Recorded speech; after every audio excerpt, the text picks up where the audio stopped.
Kristus, jumpa kembali dalam Sapa Malam Gembala pada malam hari ini Selasa 1 September 2020.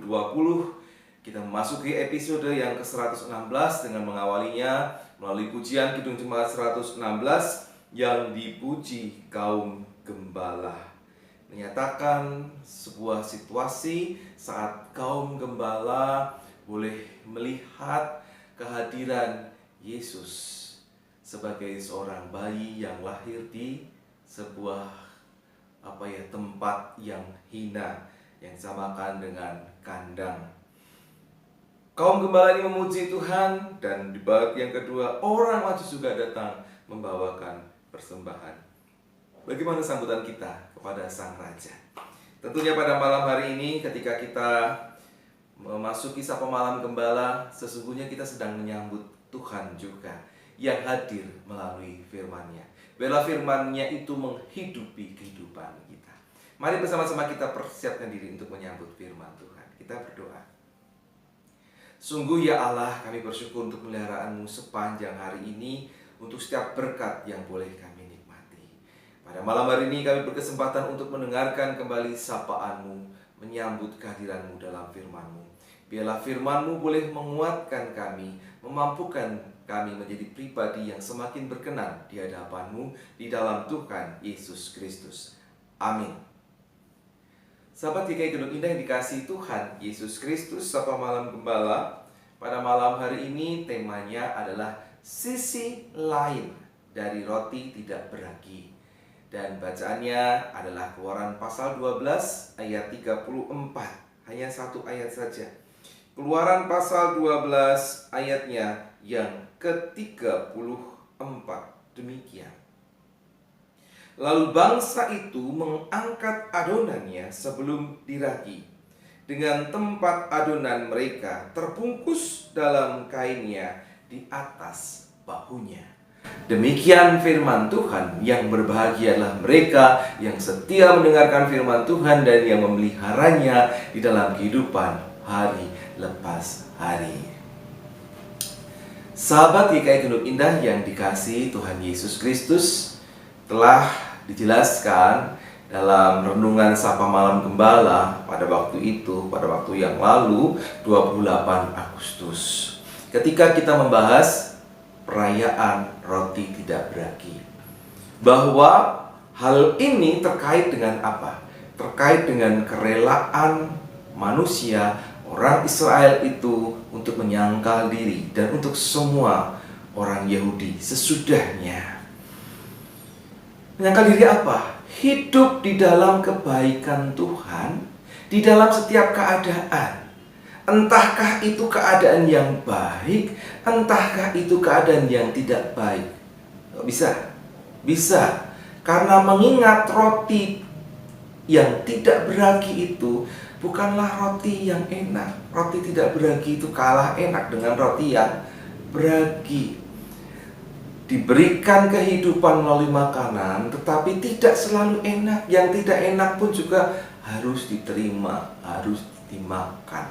Mau nggak menerima Tuhan yang memberikan kehidupan seperti itu, baik yang baik maupun yang tidak baik? Di samping itu juga berkaitan dengan apa? Dengan peringatan supaya orang Israel, orang Yahudi kebanyakan sampai saat ini, dan juga orang percaya, kita termasuk, mau menjauhkan diri dari dosa. Loh kok bisa? Ya, karena ragi itu juga melambangkan dosa. Sehingga kalau ragi tidak dipakai, berarti dosa itu juga dijauhkan dari kehidupan. Dan itu hanya sebuah lambang pengingat. Tidak berarti bahwa menggunakan ragi itu dilarang, bukan.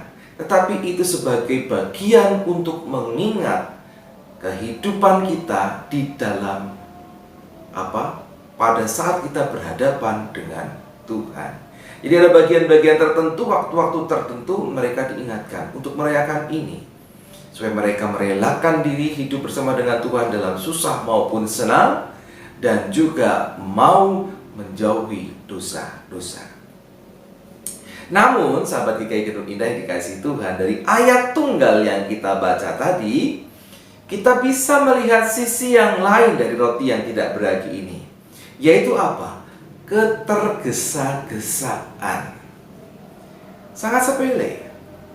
Pasti saudara tahu, pada umumnya kalau orang menggunakan ragi dalam pembuatan roti, itu membutuhkan waktu yang tidak sebentar, cukup lama.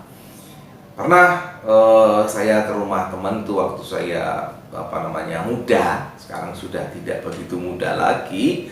Teman saya memang biasa membantu ibunya membuat donat. Nah, yang saya tahu, ketika adonan itu selesai diberi ragi lalu ditutupi, ia harus didiamkan selama 1 malam, besoknya dikerjakan. Nah, ini prakteknya dia ya. Besoknya baru dikerjakan, garap ya. Nah, mungkin dalam penggunaan ragi pabrikan pada masa ini, masalah waktu sudah bisa dipangkas, tidak tidak selama di masa-masa yang lalu. Nah, mereka butuh makan roti yang cepat disantap pada waktu itu. Bahkan ada yang tidak sempat mengolahnya menjadi roti. Sehingga apa? Adonan yang sedang dibuat itu harus dibawa serta dalam perjalanan mereka dengan dibungkus untuk bisa apa? Segera diolah ketika mereka sempat berhenti nanti. Ketika di jalan mereka sempat berhenti, mereka bisa memasaknya sebentar, memanggangnya sebentar. Nah, sahabat GKI Gunung Indah yang dikasihi Tuhan Yesus Kristus, ini artinya apa? Roti tidak beragi dapat juga menjadi sebuah pengingat bahwa untuk mengalami keselamatan, mereka harus mengutamakan apa yang perlu, karena waktu mereka terbatas. Lah, kalau bikin bandel, bikin roti dengan ragi, waktunya terbatas, ya sia-sialah, nggak bisa dipakai. Tapi kalau adonan tanpa ragi, sewaktu-waktu mereka bisa membakarnya di tengah jalan, memanggangnya di tengah jalan. Ya, sahabat GKI Gunung Indah yang dikasihi Tuhan Yesus Kristus, pembelajaran bagi kita adalah, sudahkah kita, saya dan saudara, mempersiapkan apa yang perlu bagi keselamatan kita, bagi keselamatan seisi rumah tangga kita, seisi keluarga kita, di tengah-tengah keterbatasan waktu yang kita miliki. Kita nggak punya waktu yang banyak. Ya, saya sudah sempat katakan, waktu kita itu singkat.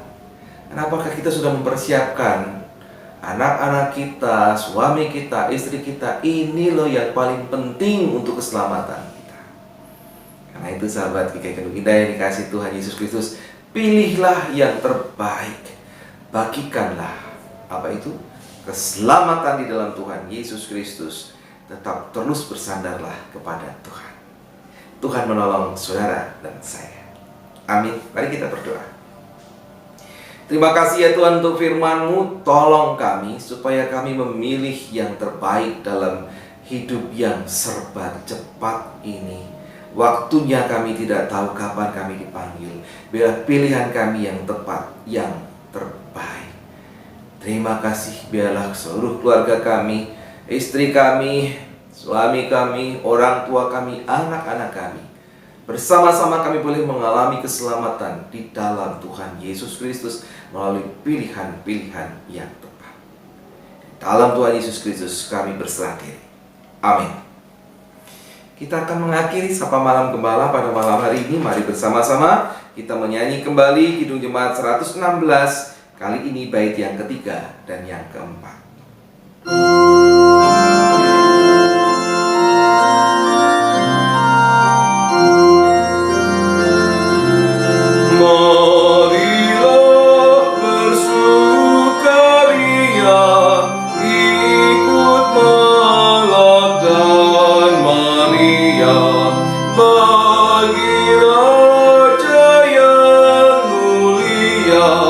Angkat lagu yang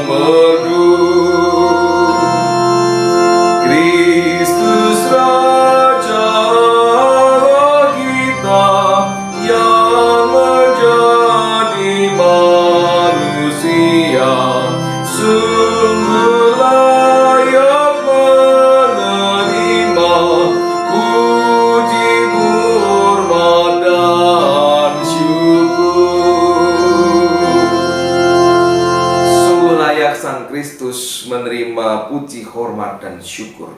Biarlah seluruh kehidupan saudara dan saya menjadi kepujian bagi nama Tuhan.